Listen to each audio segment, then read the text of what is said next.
Oi gente, bem-vindos ao canal de uma cubana em Brasil. Caraca, eu tô no Brasil. Às vezes fico assim, porque quando eu era criança eu era muito apaixonada pelo Brasil, muito. Eu assistia as novelas e eu queria muito vir pra cá. E eu não faria ideia que algum dia eu poderia estar aqui, porque meu pai nem fazia ideia que ele poderia vir pra cá também. Então, tipo, desde que eu sou criança eu mentalizei tanto isso que às vezes eu me vejo aqui no Brasil e digo, que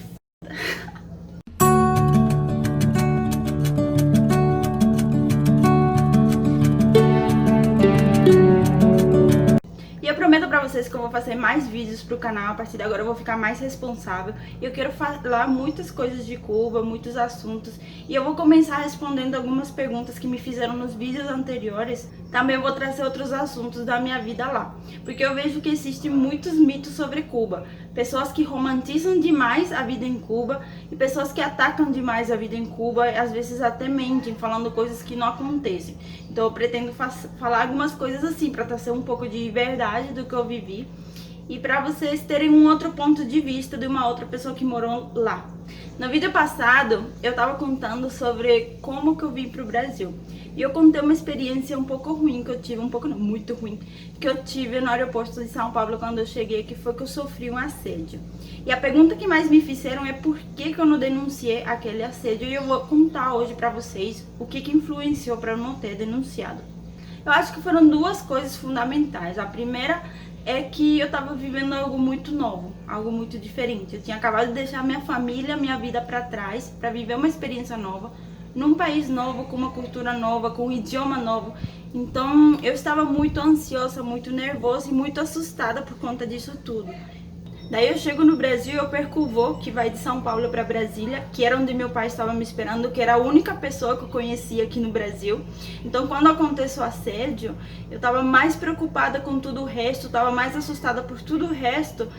Então aquela situação constrangedora acabou sendo um gatilho para eu desabar por tudo que estava acontecendo. E o outro motivo de eu não ter denunciado, e aí eu quero falar um pouquinho sobre Cuba, é que em Cuba o assédio é muito comum, gente.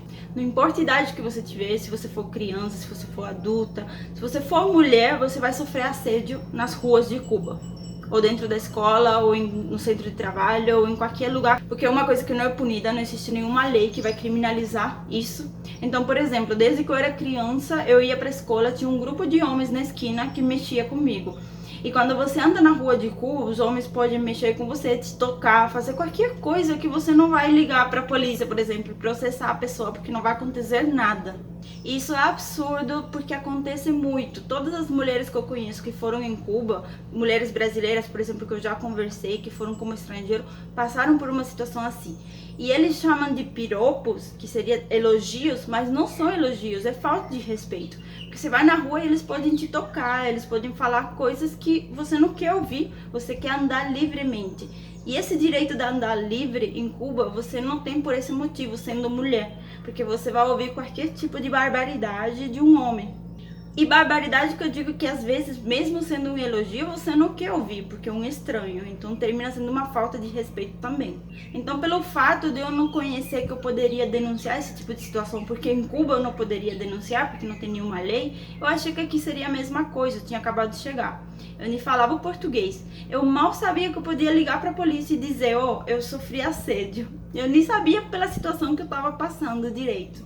Eu sabia que era errado, tava me deixando constrangida, tava me deixando triste, mas eu não sabia os direitos que eu tinha sobre aquela situação, por isso que eu não denunciei.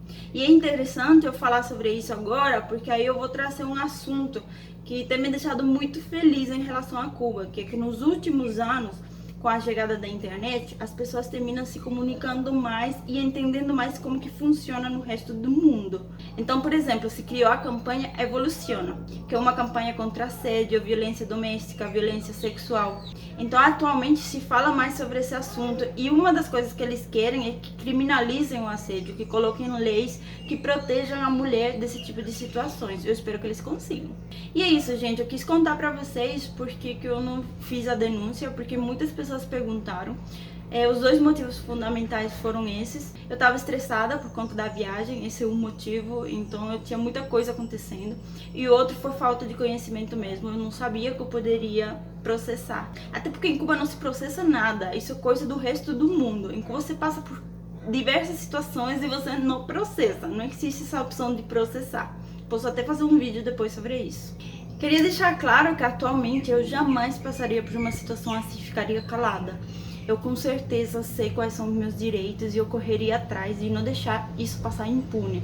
E se você viu aquele vídeo e ficou se perguntando por que eu não fiz a denúncia, o motivo são esses aqui que eu trouxe aqui no vídeo. Eu quis explicar pra vocês e falar também pra qualquer menina que estiver me assistindo, se ela passar por uma situação assim, de assédio, de abuso, denunciar, não ficar calada, porque a cada denúncia que a gente fizer, a gente tá deixando mais claro, de certa forma, que não vai passar impune esse tipo de situações.